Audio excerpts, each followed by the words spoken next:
Cher public, nous vous invitons à prendre place confortablement et à fermer la sonnerie de votre téléphone cellulaire. En cas d'incident, veuillez repérer les sorties de secours les plus près de vous. Bon divertissement. 1, 2, 1, 2. OK, c'est bon, on peut y aller. Sophie Durocher. Elle met en scène les arts, la culture et la société. Une représentation pas comme les autres. Sophie Durocher.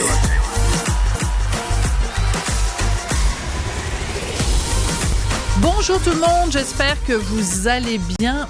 Est-ce que vous êtes comme moi? Est-ce que vous trouvez que c'est dangereux de mettre des gens sur des piédestals, de mettre des gens dans une catégorie tellement à part qu'ils deviennent des intouchables, de qualifier des gens de saints en disant « Ah, celui-là ou celle-là, c'est un saint, c'est une sainte, jamais il ferait quelque chose de croche, cette personne-là est parfaite. » Moi, j'ai toujours trouvé ça dangereux.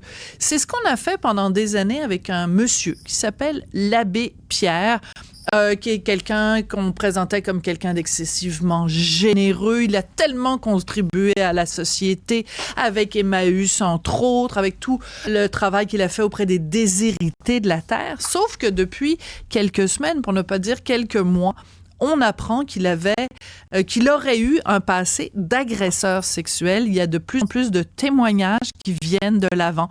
Des agressions, du harcèlement sexuel, gestes déplacés, des inconduites qui remonteraient aux années 50. Ben, voilà-t-il pas qu'on apprend que certains de ces gestes auraient été commis ici au Québec. J'avais envie d'en parler avec Alain Pronkin, qui est spécialiste des religions. Bonjour Alain, comment vas-tu? Oui, ça va très bien, Sophie. Et toi?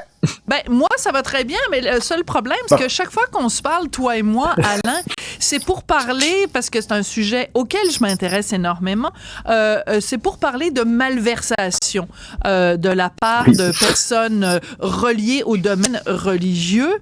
Et c'est pas pour dire que tous les gens qui sont des religieux, bien sûr, font des malversations, mais c'est pour parler de la façon dont c'est camouflé, en ce cas-ci, par l'Église catholique. Donc, quand tu as appris, toi, que l'abbé Pierre aurait commis des gestes à caractère sexuel au Québec, as-tu été surpris? Quand je l'ai appris au mois de juillet, parce que tout ça est sorti au mois de juillet, avant on n'entendait pas parler, ben j'ai été surpris parce que l'abbé Pierre, de son vrai nom, c'est Henri Grouès. Il a pris le nom d'abbé Pierre par la suite. Ben Henri Grouès, pour moi, il a passé sa vie en Europe, il a passé sa vie en France, en Suisse, où il dénonçait ce qui arrivait aux personnes sans abri. Fait qu'il était pas trop connu, mais c'est quand ça a sorti au mois de juillet, là, j'ai dit, oh, puis j'en ai parlé à un de mes amis, et puis là, on s'est dit, ah, il est arrivé quelque chose, et il est arrivé quelque chose même ici au Québec.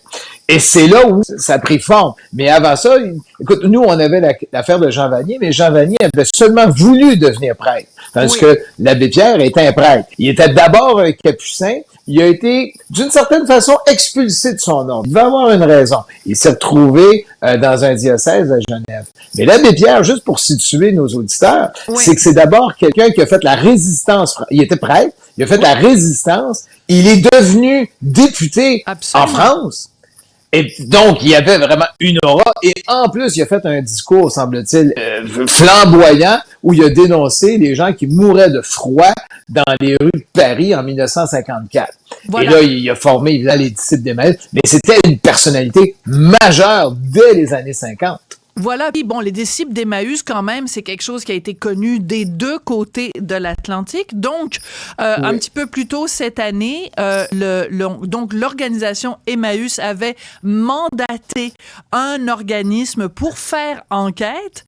Et Caroline Dehaze, donc en France, a fait cette enquête. Son agence a remis son rapport.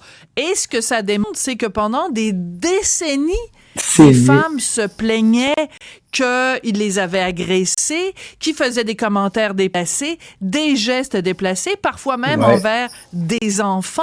Donc, c'est comme si pendant des années, on avait fermé les yeux en disant « Ouais, bon, peut-être qu'il fait des cochonneries d'un prédateur, mais il est tellement gentil avec les sans-abri. » C'est cette hypocrisie-là, Alain, qui est dérangeante. Oui. Et puis là, on va y aller avec la base. 1955, Sophie. On est aux États-Unis. Il rencontre le président Eisenhower. C'est pas n'importe qui. Tu rencontres le président des États-Unis. Par la suite, il y a des gens qui se plaignent de son comportement parce que là, on fait la tournée des différentes villes. Et puis là, on dit, écoute, il agresse des femmes. Et là, il est, ce qu'on appelle dans le jargon, il est pratiquement exfiltré en France. Et lui écrit à ceux qui le dénonçaient, puis il dit, écoutez, il dit, est-ce que vous savez qui je suis? Et je vais vous poursuivre. Donc, déjà, les fameuses poursuites Bognon, je vais vous poursuivre. On sait que l'abbé Pierre est passé au Québec. Il est passé même à l'Oratoire Saint-Joseph. Dans les années 60. Il est allé à l'Oratoire, ça a duré 2 jours. Et puis là, bang, il est obligé de repartir d'urgence en France. Là, on parle. Et là, c'est là qu'il va falloir qu'il y ait une enquête tranquille, où on va prendre notre temps, parce que tout est sorti au mois de juillet. On apprend qu'il y aurait des lettres qui ont été envoyées aux cardinaux à l'époque, qui disaient, écoutez, il y a eu comme on dit, il y a eu des agressions, on le dénonce, qu'est-ce qui est arrivé? On sait que le juge Denis a fait une enquête, comme on dit, peut-être rapide au mois de juillet ou au mois d'août pour vérifier les dossiers. Bien, évidemment, il n'y a rien trouvé. Bon, les dossiers à l'époque, et on se souviendra, j'en avais parlé il y a quelques années, du grand scandale qu'il y avait eu au Vatican où il avait dit « Les dossiers sont détruits ou ne sont jamais ouverts ». Gros problème. On parle évidemment des cas de pédophilie, là. On parle des cas de pédophilie, les cas sérieux. Ouais, et on parle de transparence. On apprend ça. Est-ce que les dossiers sont partis du Québec pour se retrouver en Suisse? Parce qu'il ne faut pas oublier une chose. Ce prêtre-là revêt de la Suisse. Donc, il se promenait un peu partout dans le monde. Est-ce qu'on disait, mais écoutez, les dossiers qui le concernent nous appartiennent, puis retourner vos dossiers? Est-ce que les dossiers au Québec ont été détruits? Parce que l'abbé Pierre est mort en 2007. Est-ce qu'on a détruit ces dossiers? Parce que si on regarde toute la correspondance de tous les prêtres, de tous les individus, des évêques, ça va faire une montagne. Donc, est-ce que ça a été détruit? Mais ce qu'on sait, c'est que les documents existent. Évidemment, la journaliste en France va taire ses sources, et ça, c'est parfait. Elle a le droit de taire ses sources, et peut-être même qu'il faut qu'elle le fasse. Eh bien, elle les a, les lettres qui ont été envoyées aux différents responsables au Québec à cette époque-là, puis elle les a publiées. Elle dit, écoutez, voilà, c'était su au Québec, on les exfiltre. Il faut se rappeler une chose, parce que l'abbé Pierre est passé en psychiatrie. Parce que la Suisse, ce qu'on a décidé de faire, on l'envoie en psychiatrie parce qu'il était pour avoir des décorations en France qu'il n'a pas eu parce qu'il était en psychiatrie. Et c'est la méthode qu'on utilisait, c'est Southdown, au nord de Toronto, où les prêtres pédophiles se retrouvaient en tapis à cet endroit-là, puis on disait, OK, il est guéri, entre guillemets, je sais pas si on peut dire ça, et on les remettait dans des paroisses. En circulation. Ben, ça existait partout, oui, ça existe partout, Sophie, ça existait en Europe, ça existait en Suisse, en France, on les envoie dans les centres qui sont souvent contrôlés par l'Église, puis on dit, parfait, là, mais on sait qu'il était toujours accompagné de quelqu'un parce qu'il agressait systématiquement les filles, puis il y en a même un dans son témoignage, il dit, on le voyait dans son visage, les yeux changeaient, tout changeait son comportement, puis là, il pouvait toucher les fesses, les seins d'une femme. Okay. Littéralement, c'était un prédateur, Sophie. OK. Alors, moi, je vais te poser la question, Alain, suivante. Ouais. OK.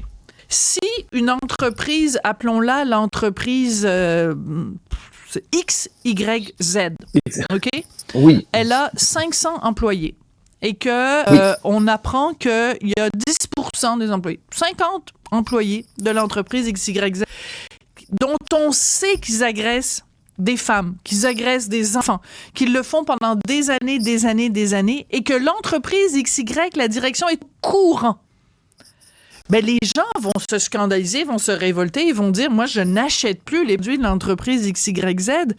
Pourquoi est-ce que l'Église catholique bénéficie d'un bénéfice du doute de la part de la population?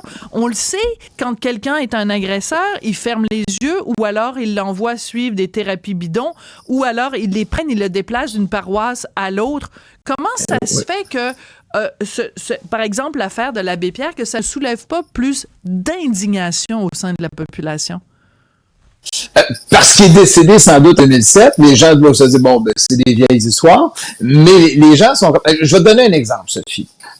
Actuellement, on sait que le pape est au Timor oriental. Quel est le scandale au Timor oriental? C'est Monseigneur Bello. Qui est Monseigneur Bello? Prix Nobel de la paix et un agresseur sexuel. Ben, coudonc! Et il n'est pas présent. Il n'est pas présent. Oui, c'est pas grave, Sophie. C'est pas grave, Sophie, je te pardonne. Mais ce que je veux dire, et là, au Timor, on est là, et on dit au pape, il est rendu où, Monseigneur Bello? Je pense que 73, 75 ans. Ouais. On le trouve pas! Pourquoi il est pas à côté de toi? Ben, c'est parce que c'est un agresseur d'enfants. Et pourtant, pourquoi on l'a mis sur un piédestal durant des années au Timor oriental? Parce qu'il y a eu un prix Nobel de la paix pour le travail qu'il a effectué durant la guerre au Timor, quand l'Indonésie essayait de prendre le contrôle du Timor. Mais, et ce gars-là, aujourd'hui, il est pédophile. Est-ce qu'il est encore évêque? Est-ce qu'il est encore prêtre? Et c'est là sa culture du secret, Sophie. Je pourrais faire des recherches puis te revenir demain là-dessus, mais c'est fascinant, c'est cette culture du secret, du camouflage. Et comme j'avais réalisé quand j'étais à Rome, il y avait le cardinal qui avait fait sa sortie, c'était le cardinal Marx, le cardinal allemand. Il dit, les dossiers sont détruits ou ne sont jamais ouverts. Qu'est-ce qui est arrivé? C'est parce que c'est des icônes. Regarde, t'as le jésuite Rupnik. Rupnik, c'est qui? Il fait des tableaux qui valent des fortunes. Il agresse les femmes. Bon, là, c'est la grande question. Est-ce qu'on conserve ces œuvres au Vatican ou on les en... Je sais pas si tu comprends. Ils sont toujours confrontés et souvent, ces gens-là, c'est des icônes. C'est des gens qu'on admire. On dit, regarde les tableaux, regarde ce que Monseigneur Bello a fait. C'est fantastique. Mais ils agressent. Je comprends, mais en même temps, il y a des collègues qui me disent, oui, mais par exemple, dans le milieu culturel, dans le milieu du cinéma, t'as une icône du cinéma, comprends-tu, quelqu'un qui est mis sur un piédestal, Gérard Depardieu, puis pendant des années, les gens ont fermé, et c'est un très bon lien, pendant des années, les gens ont fermé, mais les gens ont pas pris Gérard Depardieu, puis dire, OK, parfait, t'as agressé quelqu'un, on va juste t'envoyer sur un autre, comprends-tu, sur une autre affaire. Et donc, à un moment donné, la loi du silence, elle doit se terminer. Et Depardieu, ou les gens qui sont mariés avec Dieu, à un moment donné, il y a peut-être un problème aussi. Est-ce que c'est possible que dans l'Église, dans les gens qui font vœu de chasteté supposément, que c'est comme un aimant pour attirer des gens qui peut-être ont une déviance sexuelle? Il y en a qui l'affirmaient. Il y en a qui disaient, écoutez, les personnes qui sont attirées pour les enfants vont se retrouver là. Il y a les criminologues qui vont dire, dès que tu as un milieu d'enfants, ça veut dire une école primaire, une garderie, ça attire les pédophiles. Pas, les pédophiles vont essayer de se rapprocher de ces lieux-là où les endroits où les enfants font de l'exercice, les activités du hockey, du baseball, du soccer. Donc, on sait que c'est propice. Et là, c'était propice. Lui, il voulait agresser des femmes. Et avec son œuvre, il s'apercevait sans doute que plusieurs femmes qui allaient faire du bénévolat pour venir en aide aux démunis. Et c'est correct de venir en aide aux démunis, là. Je ne dis pas ça. Et là, lui, il était là. Il avait tout ce qu'il voulait. Il y avait des femmes à volonté. Puis, après ça, il jouait sur sa force en disant, savez-vous qui je suis? Ça, c'est typique. Je suis un tel. Donc, je vous menace de vous poursuivre. Voilà, je suis un intouchable. Moi, je pense que de façon générale, il faut arrêter avec cette impunité, que ce soit dans le milieu culturel, que ce soit dans le milieu religieux.